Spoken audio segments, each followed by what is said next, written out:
Hello，大家好，我係莎莎。今日一條好快嘅一個點評片，就係我最近試咗呢個香港嘅本土牌子叫 Nail and Things。咁試咗2次喺手啦，我買咗呢個款，貼咗2次之後呢，就有啲少少嘅感想。今日就好快拍條片同大家分享下嘅。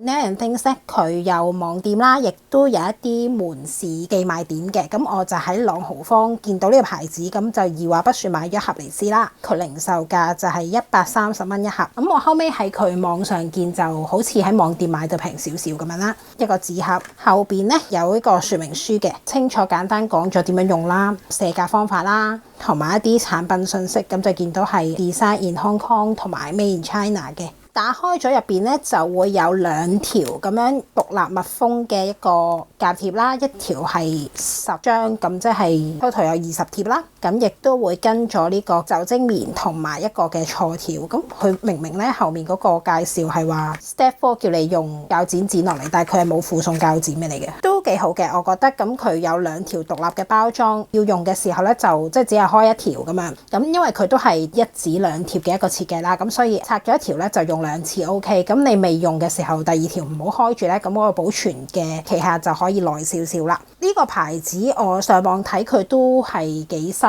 嘅，其實應該開咗冇幾耐嘅啫個網店。咁佢目前嘅款式都係10零個款左右，咁有一啲係純色夾貼啦。款式雖然唔算好多，咁但係佢嗰啲設計款嘅夾貼咧都幾有特色，幾有設計感，幾靚嘅。例如我買咗呢一個咧，就係佢05號一個楓葉秋天啲嘅一個款式啦。佢嗰啲設計都唔係話平時周街見嗰啲好大路嗰種設計嘅，我覺得都係一個好大嘅優點啦。咁同埋即係本土牌子當然會加少少分啦。佢除咗有網店，仲可以有門市，咁你就可以親身去見到個夾貼嘅本人，睇真啲嗰啲顏色啊，覺得真係靚先買咯。就算睇佢網上面嘅嗰啲產品設計圖呢，我覺得佢色差都唔算大嘅，係上手圖有少少調光，但係出嚟嗰個產品整體嚟講呢，都唔係太大色差。咁我覺得呢個都幾好嘅。咁但係用嘅話呢，我就對佢有少少失望啦。首先第一呢，就係佢嗰個夾貼嘅本身呢，其實係嗰啲好薄，有少少似貼紙嗰一種質料。咁所以貼嘅時候呢，其實都少少要求技巧啦。我手上呢，其實就係第2次呢個夾貼噶啦。咁我特登上今日拍片，其實都係想 show 俾大家睇我貼出嚟呢個成果。咁你見到我啲指甲都係弧度比較大噶啦。佢因為本身都係嗰啲比較質料係硬硬地嗰種貼紙嘅感覺呢，所以側邊嗰啲起翹邊啊、皺摺嗰啲位呢都幾嚴重，尤其係正式呢幾隻，大家見到嗰個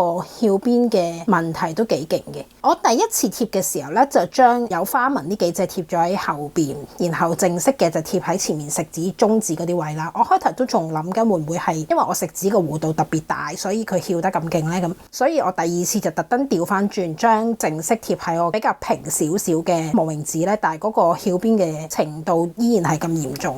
咁呢一點係我扣咗佢好多分嘅啦。其次咧就係呢一啲有金屬嘅設計咧，我第一次試嘅時候特登右手係有上嗰個 top coat，而左手唔上，咁我睇下佢嗰個維持嘅質量可以 keep 到幾好啦。右手搽 top coat 咧係 OK 嘅，keep 咗5日到都冇乜太大嘅磨蝕。但係左手嗰邊冇搽 top coat咧，第2日嗰啲金色花花咧已經磨到全部得翻個金色圈嘅邊咯，中間嗰啲金屬位就全部磨走晒啦。咁所以如果係揀呢啲有設計嘅話咧，就記住一定要上 top coat 去 protect 翻佢啦。另外咧就係大家見我今日手指公已經冇咗，其實就因為我貼咗嘅第2日，咁我就嗰晚洗頭啦。呢啲洗完頭、吹完頭之後咧，我發現呢度已經成忽冇咗。我懷疑係因為吹頭嗰陣乾咧，咁佢嗰個夾貼亦都有啲硬啦，同埋有啲翹邊嘅時候咧，乾得滯佢就裂開咗，亦都我可能吹頭佢嗰啲翹邊位就刮到，咁所以就咁樣刮走咗一忽，實在太核突，我頂唔順，所以我就成隻搣走咗啦，係啦。而家就剩翻9隻俾大家睇咁樣。咁所以喺使用感覺嚟講咧，我覺得都幾扣分嘅。除非你本身啲指甲係嗰啲好平，真係冇乜弧度嘅話咧，可能你貼出嚟個效果會比較好咁樣啦。最後一點就係佢卸甲啦，佢都做得唔錯嘅，真係。佢嗰個說明書上面咧就建議你要浸水，將手指浸泡喺溫水一陣，然之後由甲邊嗰度開始慢慢將嗰個甲貼撕走啦。完全跟足佢呢個方法去做咧就好簡單 OK 噶啦。搣走咗之後嗰個夾貼上面嗰啲圍膠都好輕微，咁基本上喺水裡面捽一捽咧已經 OK 噶啦。咁所以佢嘅 design 啦，同埋佢卸甲咧都做得好好嘅，但係無奈嘅係最重要就係我使用期間嗰個美感啊嘛。咁喺我身上咧，佢嘅使用嗰個效果就真係非常之扣分啦。咁再考慮到佢嘅價錢都要成130蚊，可以貼4次嘅話，即係除翻開都要40幾蚊一次啦。咁我覺得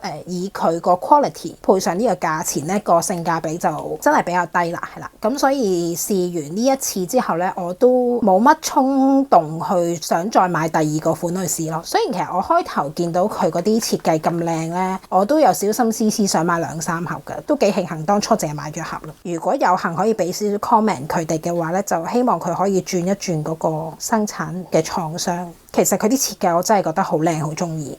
咁我今晚就會卸埋呢幾隻去貼一個新嘅款啦。咁以上就係呢一個香港牌子嘅 Nail and Things 嘅一個少少點評啦。咁比較簡短嘅一條片啦。咁下次有其他嘅點評，我哋就再見啦。我係莎莎，拜拜。